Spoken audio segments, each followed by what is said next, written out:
Hey YouTube, it's the Red Pillar of the Blue here again today. I wanted to do a video on how many magazines you should have. I've seen I've seen well into the teens of videos on this subject, and whether it's from the Haas UMC or the Main Prepper or the Resist the Tyranny, and they're all good channels, and I agree with most of what they say most of the time, and the magazines is no exception. I think they're spot on, but I wanted to do a video on my thoughts of how many you should have with a battle rifle and then also with a handgun. But let's get started. For a battle rifle, whether it's an AK or an AR, I think that 25 magazines to start is a good point, is a good starting point. I mean, you can't really there's you I mean you could there's no real answer. I mean, an infinite amount of magazines would be the answer, I guess. But I know most people aren't able to go out and buy 1,000 magazines, maybe over a course of like 5 years or 10 years. But right off the bat, that's a lot. That's a lot of magazines. But 25, I think, is a good starting point for a battle rifle, and I think that that's a good starting point because your magazines, they're gonna break eventually, whether they're polymer or steel. Steel is gonna rust. Polymer will break. They're not as good as the GI or steel mags, but they're still pretty good. But whether it's the floor plate or the spring or the follower or the magazine itself, eventually it's gonna break. Whether or not, no matter how well you maintain it, you can drop it. You drop your firearm and it hits it in the right spot, and your your magazine just breaks off, and you know, and whether or not 5 or 6 break, and you have 25 magazines, 20, 19, 20 magazines, that's still a decent amount, and you'd definitely be ahead of most people um, on how many magazines you have. Same goes with handguns. It's important to have enough that if some break, you're still going to have enough, and have an advantage over other people. Um, I uh, I think for handguns, 15 would be a good starting point, and my reason for that is the same. The magazines, the battle rifle magazines, is they're gonna break. Some, not maybe not all of them, but some of them will break. But I don't think as many as battle rifle or main battle rifle magazines. I don't think you should have as much because I feel like you're not going to be using your handgun as much as you would your battle rifle if you need to use it. But then again, I could be completely wrong, and other people could feel the exact opposite of what I say, and that's all right. Everyone's entitled to their own opinion, but I think 15 magazines are good because if I have 20 or 30 people knocking on my door, not trying to knock my door down, one, I have a major problem on my hands, and two, I would be grabbing an AK or an AR before I end up grabbing a handgun first. That's just my thoughts and my opinion on it. Um, I think it's very important to keep your magazines loaded, all of them. Um, and I know a lot of people talk about how, oh, well, the magazine will the springs will wear out, and they're not gonna wear out. They wear out because of people loading and unloading them.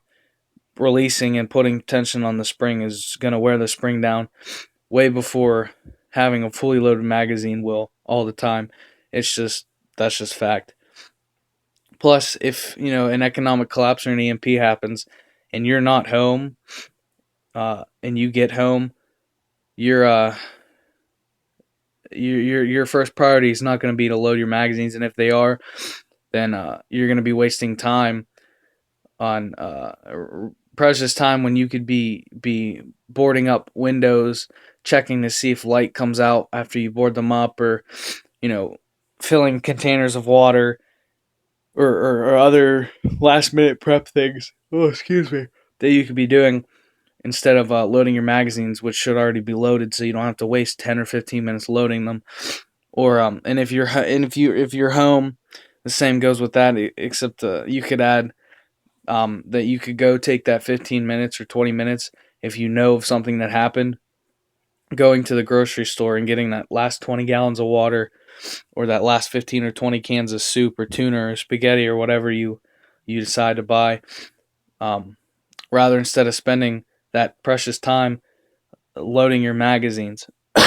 um, that's just my opinion on it, and I think it's smart to have all of your magazines loaded.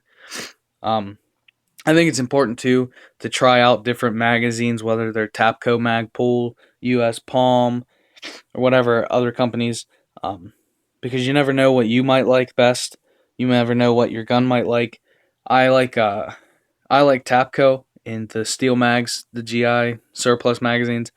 I like them the best. I don't like Magpul because of I've heard many things about them being bad, breaking easier, and I've tried a few and I just don't like them. So I buy Tapco, and I only have one steel mag because the $20 for a magazine is just too much in my opinion. When I could buy 2 or 3 magazines for the price of one steel mag. Yeah, they're gonna break easier, but I mean, to me, that's a no-brainer. They break. You have 100 of these magazines, and 10 of them or 20 of them break. You're still gonna have a lot of magazines, and that's just what I like to buy and store. Um, Plus, uh, with this whole gun scare that happened last year and what's going on now with guns, you know, magazines especially will be a big major investment, especially if there's another gun grab and you can't find a magazine anywhere. And if you run on hard times, you can, and there's a gun scare, you can sell 5, 10 magazines and make a lot of money. I know I saw magazines go for $30, $40 a magazine. Tapco magazines were going for that at one point. And if you fall in hard times and you need the money, I'm not saying feed into it, going out and selling 15 magazines for 100 for $50 each. But if you fall in hard times and you need the money, selling 5 of them for $40 a piece, I mean, that's quite a bit of money that you can use for whatever you need to use it for. That you're behind on bills or whatever. They're just a good investment to have all around. Plus, if SHTF happens and the lights go out and they never come back on, you you're gonna want these magazines, and they're going to be practically worth gold, right beneath water and food and the actual gun itself and ammunition. Magazines will be worth a lot of money if the lights ever go out and they never come back on, or even if they do come back on and it's like 10 years later, these magazines will be worth their weight in gold. Plus, if you don't own an AK and you own an AR, buying 5, 10 AK mags, and you have a friend that has an AK, and they only have 3 or 4 magazines, and an SHTF event happens, you can hand them off to your friend, saying, "Here, here's 5 or 10 more magazines because I know you only have 2 or 3," and in helping your friend out, being able to defend himself better than just having 2 or 3 magazines. And the same goes if you have an AK and you have a friend that has an AR. I have a friend who just bought an AR that only has 5 magazines, so I plan on going out and buying 4 or 5 magazines for ARs, maybe probably Magpul um, magazines. And if he ends up not being able to buy any more magazines before an EMP or an economic collapse happens, I can give them to him, saying, here's 5 magazines. Here, I know you could use them. There's 300 more rounds, or not 300, sorry. However many rounds extra that you can carry on your persons at one time is a major advantage over somebody only having 3 or 4 rounds, or excuse me, 3 or 4 magazines. When you have 9 or 10 on you, you can lay down a lot more firepower with 9 or 10 magazines rather than 2 or 3. Um, but that's my thoughts on the subject. Please feel free to comment if you like the video, subscribe, share, but don't forget, without sacrifice, there could be no victory.